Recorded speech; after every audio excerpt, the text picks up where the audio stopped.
Okay, so we've got a Gen 3 Glock 29 SF model. That's short frame. That doesn't mean this way. That means this way. Is a Gen 3. But I know there's a million videos out there on this gun, or the Glock 30, which is essentially the same thing. But I was just going to point out a few things about this particular model and talk about what we're getting ready to do. So all of the load data that I've developed for 10 millimeter has all been out of a 4.5 inch barrel XDM. So got this, picked it up today. I'm going to run some different loads through the chronograph, and I will put the data and velocities that I've already developed for some of my hand loads and the velocities that I got from some factory loads. I'll roll that into the video here, and you can pause on it if you want to look at it or whatever. But we're going to run some of that same ammo, some of the same hand loads and everything through this gun, which has quite a bit shorter barrel. And we'll see the velocity differences. I know XDM versus Glock, it's going to be a little different. The rifling's different in the XDM. This is polygonal rifled, although I am going to run some hard cast through it. It's coated. It's supposed to be fine if it's got the I guess it's the polymer coating that goes on those loads. It's supposed to be fine if in a polygonal barrel with those, so we'll see.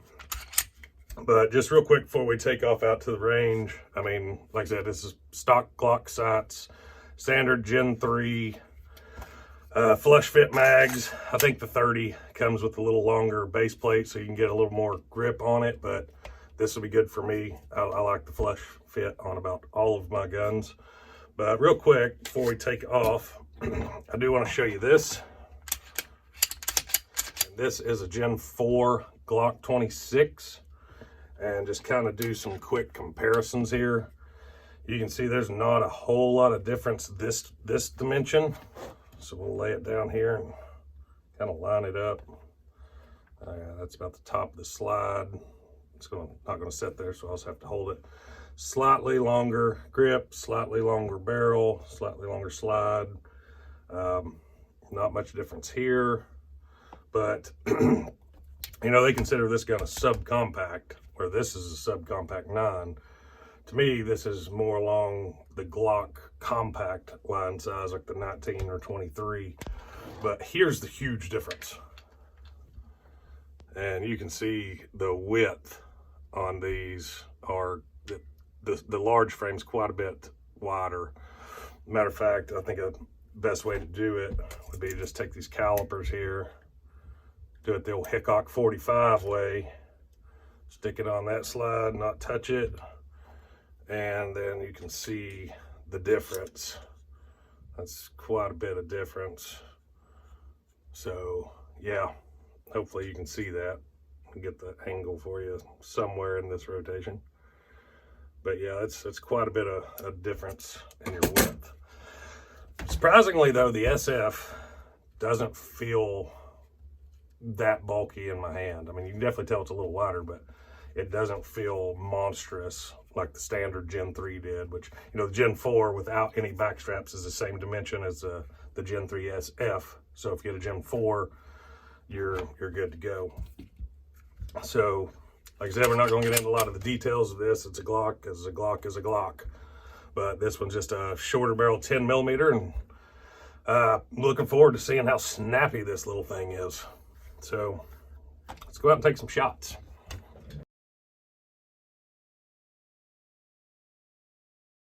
All right, guys, you're gonna have to bear with the wind. It's super windy out here. Of course it is. I'm planning on deer hunting this evening, so nothing but high winds for me.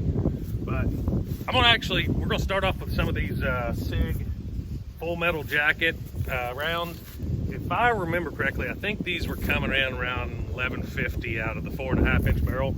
Since this is the first shots I've ever fired through this gun, I'm actually going to send a couple at the targets, make sure point of impact, point of aim's the same before I shoot through the chronograph. So I'm going to shoot 5 or 6 rounds, and then I'll run some through the chronograph. Pay attention to the recoil impulse. See how snappy this little baby is.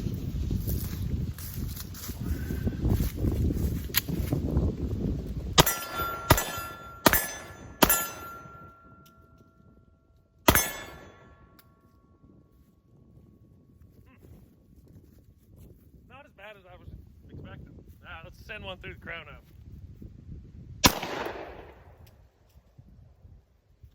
$11.16.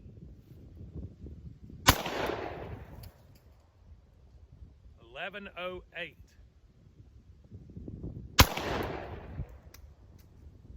$11.05.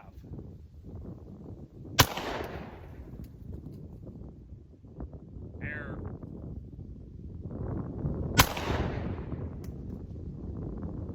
$11.30. So yeah, that's about, if I remember correctly, I think it was $11.33, $11.66, something like that was the averages for this ammo. I could be wrong. You all seen the picture I just put up, but it doesn't look like there was a whole lot of velocity loss there. 30 feet per second, maybe 40, somewhere in that ballpark, which isn't bad for a 180 grain bullet. So I'm gonna pause real quick, load up some different ammo, and we'll go again. All right, got a couple mags loaded up. You can see right here is the SIG V Crown 180 grain. These are some hand loads, 180 grain Berries hybrid hollow points. If I remember correctly, I believe these SIGs were also around the 1150-ish mark out of the longer barrel. These were cooking though. These 180 grain hand loads, I loaded these. I think this is the long shot load, was somewhere around 1275, somewhere in there, upwards of 1250 feet per second coming out of these. So these were cooking. But I'm gonna go ahead and shoot this as factory weak sauce SIG ammo through the chrono, and then we'll get to these hot loads.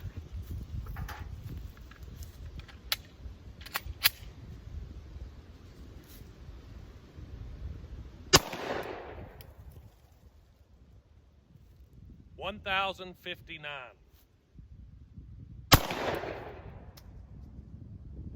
$1,071. $1,089.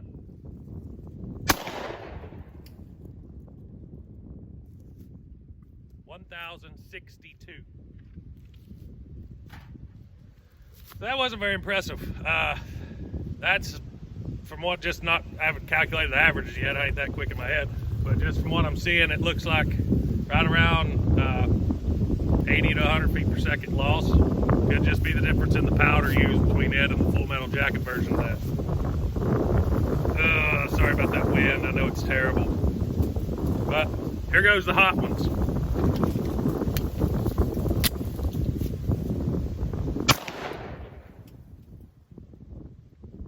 $11.62.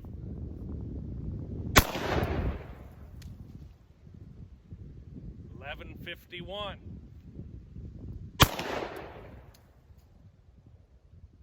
$11.70. Error.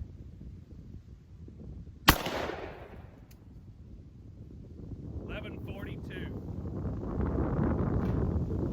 And we're clear. Yeah, it was about 100 feet per second loss between the XDM and the Glock 29. Let's not kid ourselves though. 180 grain bullet going 1,150 feet a second. It's still pretty powerful in a small package. Let's load up some of these 200 grain rounds and see how it does with those. All right, so I just got one mag loaded. I got 5 of the hard casts in the bottom and 5 of the 200 grain XTPs in the top. Again, here's the 200 grain XTP. Hopefully I can get it to focus. And here is the hard cast coated. That's that high-tech polymer coating. That's a 200 grain as well. I believe out of the longer barrel was somewhere around a little over 1,200 feet a second. Y'all saw the data, you know more than I do right now. So let's run them through the chrono, see what we're getting.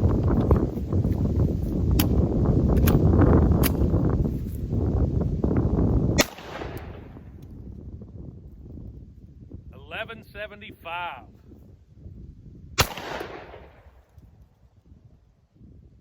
$11.93. $11.92. 1175.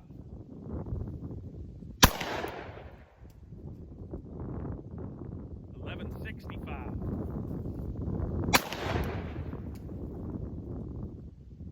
1186. And that was also our first hard cast.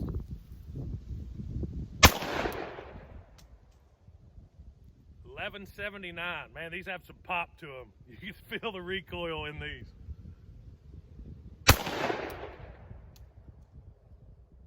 1183.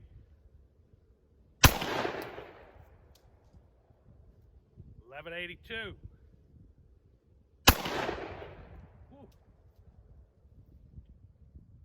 1188.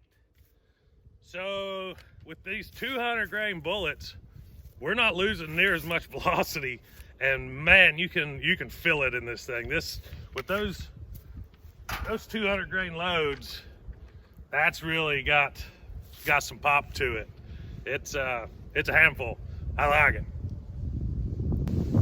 You didn't think I was going to let you slip away without seeing some of these hard-hitting 200 grain bullets smacking into some steel, did you? Let's load up some of these bad boys and send them with that silhouette.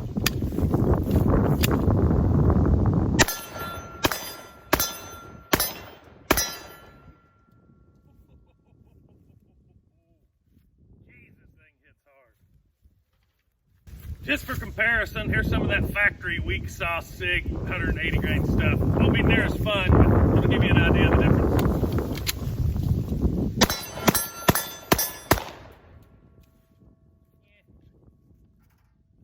Still hits hard, don't get me wrong. Just nothing like those Norma 200 grains trucking around 1,200 feet a second. 10 millimeter goodness. If you like today's video, don't forget to like and subscribe. Check out my Instagram page, my Facebook page. Got some previews coming up, which this video is kind of spur of the moment. No previews about this one. But definitely have previews for the next ones coming up. Check it out. Until next time, stay tuned.